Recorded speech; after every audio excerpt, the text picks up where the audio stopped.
probably dead. His body will come popping up in the last reel somewhere. Eyes gouged out, fingers cut off, teeth knocked out. See, the police are always off track with this shit. If they watch prom night, they'd save time. There's a formula to it. A very simple formula. Everybody's a suspect. Here's Johnny.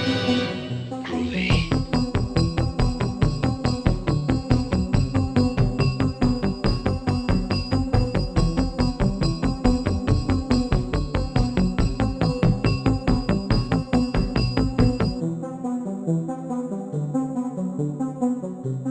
Hey, what up, everybody? Welcome back to the Fandom Frequency Network, man. Welcome back to the channel. If this is your first time joining us, thank you for taking time out of your day, night, evening, afternoon, whenever you're seeing this, or if it's sometime in the daytime when I'm uploading this thing. Thank you for coming through and checking out this video, man. Y'all know the deal. It's the Mummy spoiler review, man. It's a damn near 30-year-old movie, so I don't think I should have to put out a spoiler alert, but just in case you're weird about spoilers, y'all, we're going to get into all the nitty-gritty details about Stephen Sommers, the Brendan Fraser starring Mummy. The map! I forgot the map! Relax. I'm the map.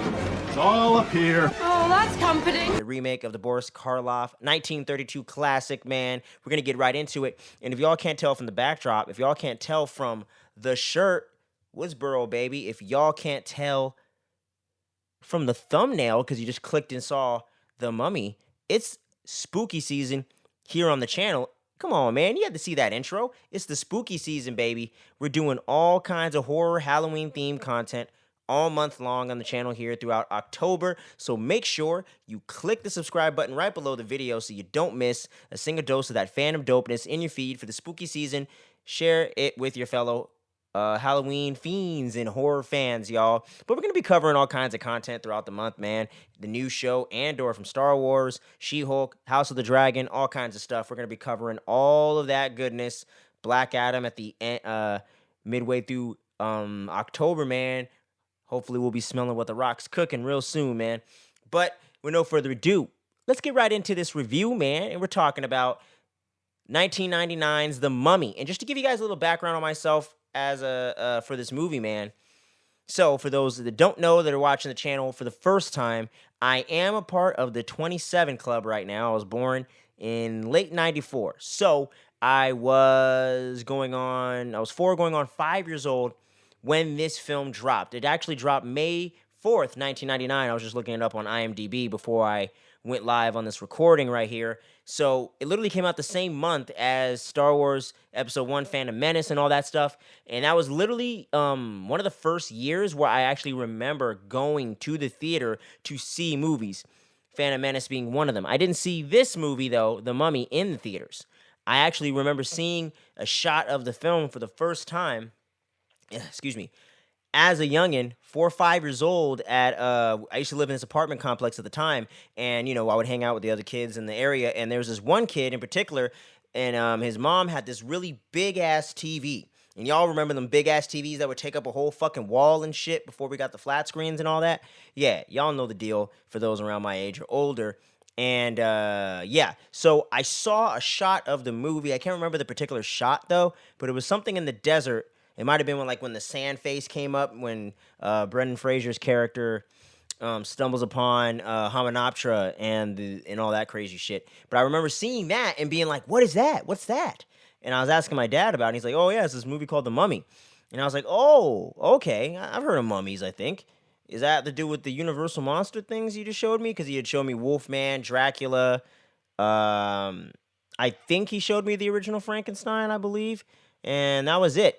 And so I had watched a lot of the classic horror stuff, but I haven't, to this day, seen The Mummy, the original 1932. I'm actually going to go see it with my pops over the weekend.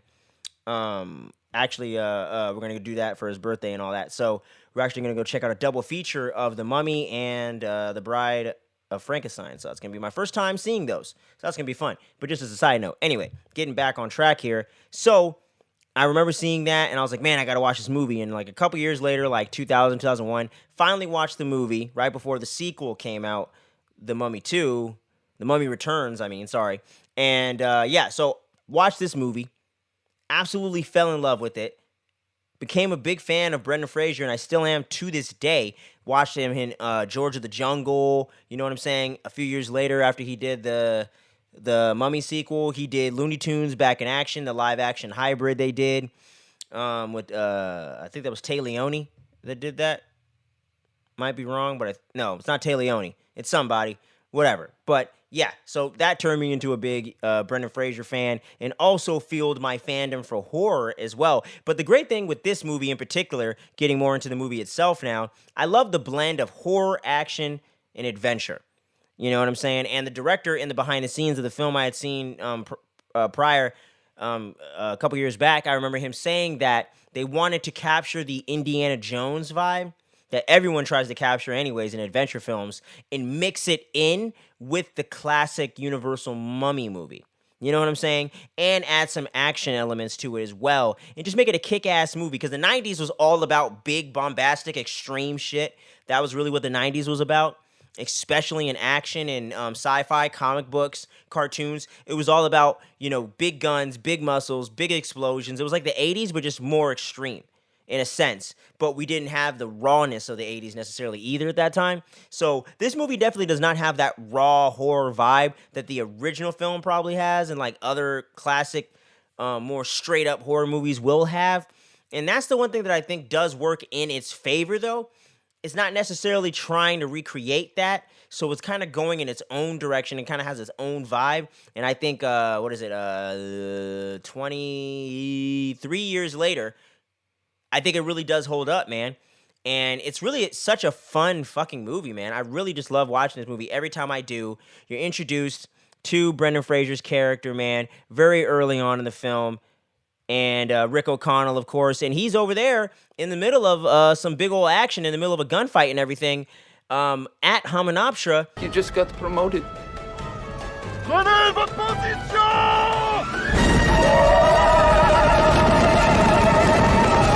Steady!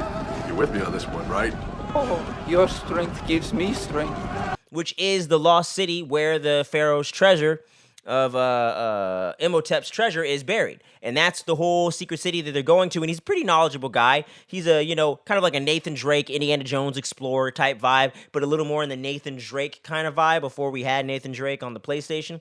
So definitely has that full-on vibe, and I bet you that was a heavy influence for Nathan Drake as a character. And I love that whole swashbuckler adventure kind of like badass vibe that Brendan Fraser gives off, where it's not too macho, Stallone, Schwarzenegger, but it still has that macho-ness to it without all the toxic masculinity necessarily. It's sprinkled in there, but I like that he's a good dude. He's a fun-loving guy, and you can't help but love him, man. And from the beginning, it's just awesome action scenes. And then from there, we're introduced to Rachel Weisz's character, Evelyn Carnahan, and her brother Jonathan actually ended up stealing something from Rick O'Connell and all that stuff, and gets thrown into the mix. And he's a lowlife, man. I tell you, this boy will steal the stink off shit, as a lot of older black folks like to say.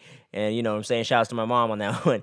But yeah, man, he will steal the stink off shit, man. He'll steal everything. This guy cannot be trusted unless, really, he can't be trusted. And it's so much fun. Jonathan, played by John Hannah, another great British actor right there, man. And, Yeah, chop chop.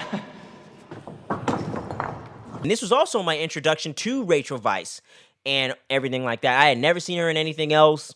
And I still haven't seen like a ton of her work or anything like that, but that was definitely my introduction to her talent, and her beauty. And she was so awesome in this film, man.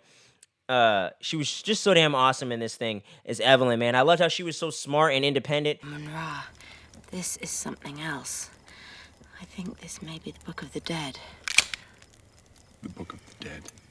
And she was, she definitely had that fish out of water vibe, because she's not an adventurer or a badass in that sense. So she definitely doesn't have that vibe about her, man. And it's just crazy to see, to look back on it now, 20-some years later, and to see all these people just so young and in their prime back then, man.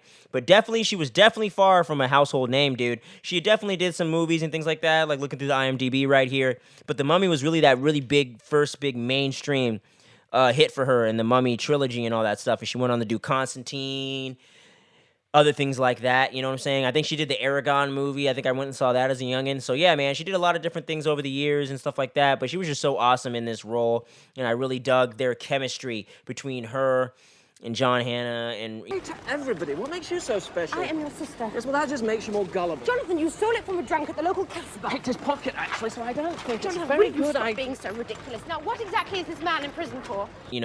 Brendan Fraser, and what's not to love about Brendan Fraser in this movie, as I mentioned earlier. And I love the way that they just give you the backstory off top of Imhotep, give you into the whole mystical thing of what's going on, why they want the map, why they need the map, what Hamunaptra is about, where the City of Gold is. They really get you up and running at a very good pace with this movie, and I definitely love that. And when it comes to the action, when it comes to the acting, when it comes to the adventure, it all works, man. Like, I really love all the actors in this, even some of the side characters. I think everyone really brings their A game to this movie, and one particular actor / character that I definitely want to shout out, he was always one of my favorites in the film, is Oded Afair's character, Ardith Bay, who was one of the protectors of the tomb to make sure none of these dumbass Americans and shit were fucking with it or anyone else. And I really loved him in this role. I really like the gravitas that he brought to it. And I like that he was kind of like your exposition guy, but at the same time, he had a very integral role in the film. And I just really liked his on-screen presence. I thought it was really cool. Definitely one of my favorite characters in the films, man. And it was great to see him return for the sequel and all that. You know what I'm saying? So that was awesome. And like I mentioned earlier, the director, Stephen Sommers, that guy absolutely kicked ass with this movie, man. He did such a great job at really moving the story. Them to endure the Homdai, the worst of all ancient curses, one so horrible it had never before been bestowed.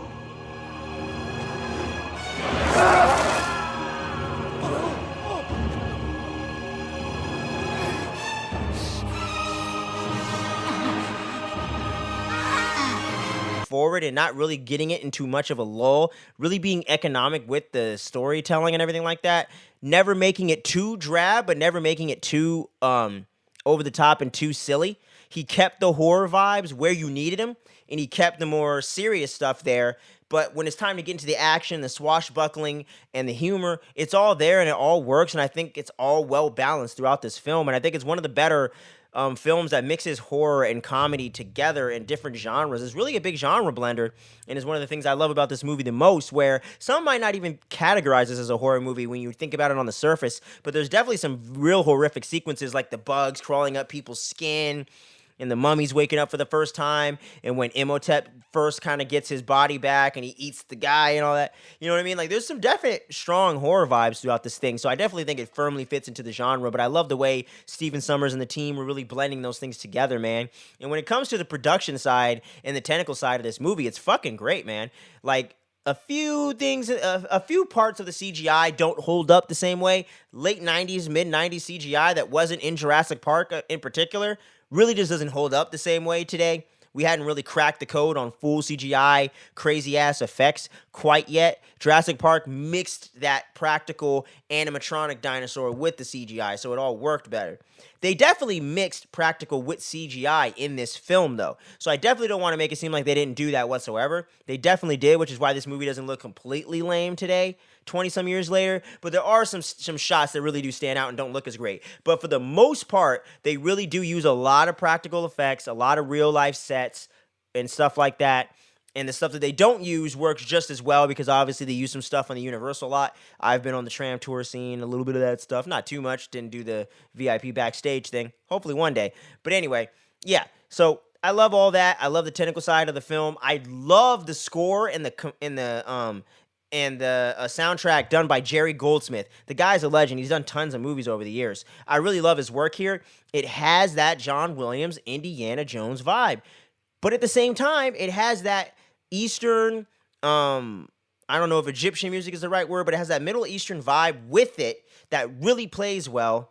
And I think the blending of those things with the orchestral elements really makes it stand out, but kind of go into the swashbuckling adventure vibe that they're going for. And they definitely exceeded that, or succeeded that, and exceed expectations in that regard. And I think this is one of the only adventure films, if not the only adventure film, since the original Indiana Jones trilogy in the 80s and early 90s that actually captured that wonder and that swashbuckling vibe. The latest movie that tried to do that earlier this year in 2022 was back in February, I think, with Uncharted, while it got close, it didn't quite nail that aspect fully. And an Uncharted movie definitely should have went down that road and really nailed that. So no one's really been able to capture that. The first National Treasure got close too, but I think this really captures that Indiana Jones vibe the best and has really stood the test of time in that regard. And the sequel ain't too bad either. You know what I'm saying? In that way. Third one wasn't the best, but that's a conversation for another day. And yeah, so yeah, man. And when it comes to Imhotep and the bad guys in this thing, I love their performances and I love the effects and the way that he was slowly piecing himself together and everything like that.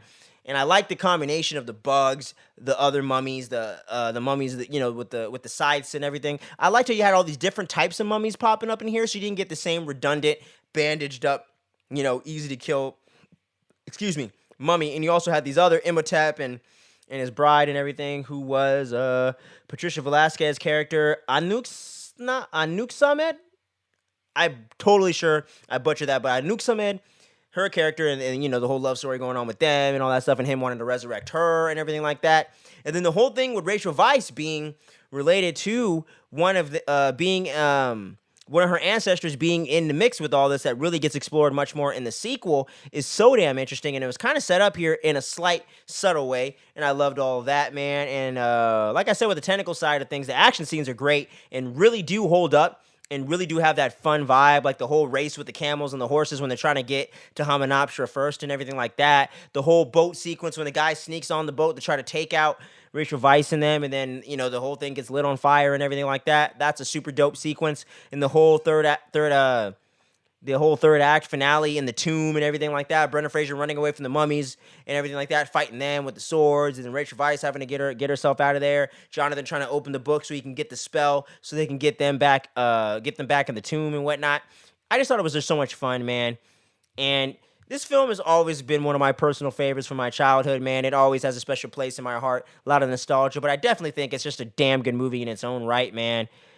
And there's just so many fun moments, dude. Like the whole thing with Rick O'Connell getting hung in the beginning, and he's like, "Oh, his neck didn't snap. I guess you got to watch him choke to death," and all this stuff, and her negotiating the price to get him freed and everything like that. And it's just so many fun sequences like that, man.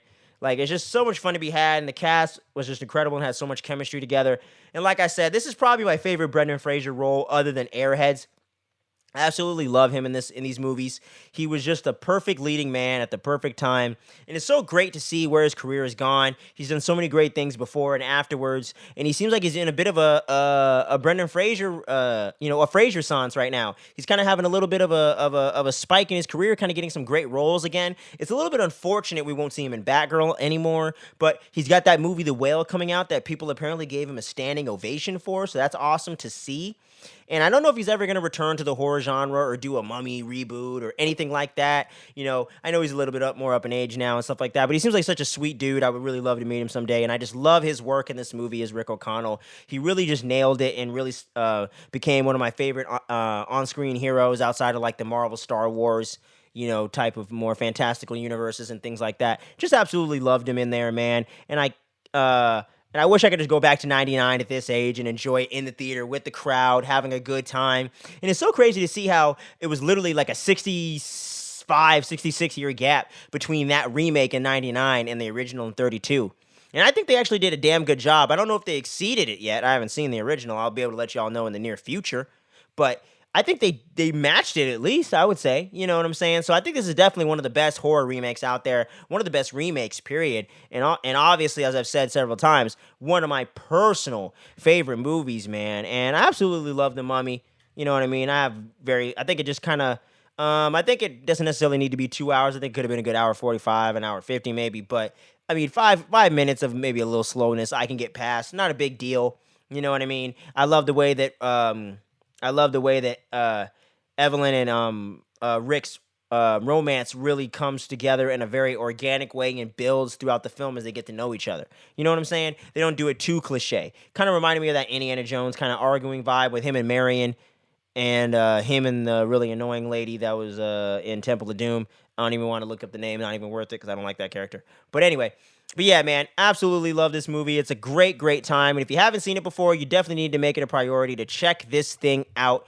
Awesome movies, man. I'm sure you can get it for on the low if you want to get the DVD or Blu-ray or find it online somewhere streaming, whatever, what have you. Rent it on Amazon Prime, whatever you got to do. But if you haven't already, you need to check out this movie. It's a lot of fun. And let me know what you think about it. If you have seen it, drop your comments down below, man. I would love to hear from y'all and see what you think about this thing. As I mentioned at the top of the video, man, it's spooky season, obviously, as you've seen from the intro. Tons of horror and Halloween-themed content coming at you guys, hot and heavy all month long throughout October. So make sure you click the subscribe, the like, the share, all that good stuff. And if you're listening to our other content on the podcast feed, wherever you listen to your audio, make sure you click the follow button and you download each episode you listen to. It really does help the show out a lot. Thank you so much for tuning in and checking out this video. And make sure you don't sleep and you stay tuned in. And we'll catch you on the next one, guys. And until then, peace.